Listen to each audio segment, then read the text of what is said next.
No es veia una gallina com aquesta des de fa més d'un segle. És la gallina de Sant Cugat, una varietat que es va extingir l'any 1900. El Damià Givernet ha començat a recuperar aquesta espècie a la seva masia de Collserola. Aquest és dels primers animals que ja tindria les característiques de la desapareguda gallina de Sant Cugat.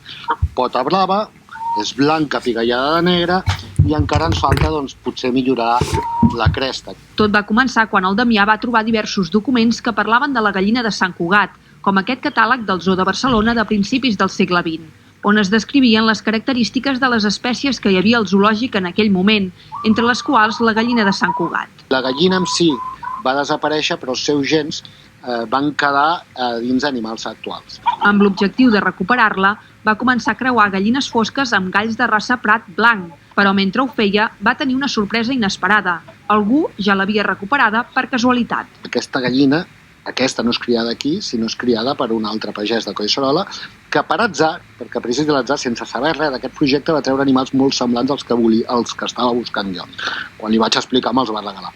Això és un indicatiu i no és casualitat de que aquests gens són adequats al territori. Givernet també s'ha basat en fotografies antigues per recuperar aquesta espècie, autòctona de la Serra de Collserola, que ell considera un tresor heretat dels nostres avantpassats. Les races autòctones i les varietats antigues són les més ben adaptades al territori. Són animals molt rústics que no servirien per la gran indústria alimentària, però que estarien molt ben adaptats a lo que seria un galliner com aquí.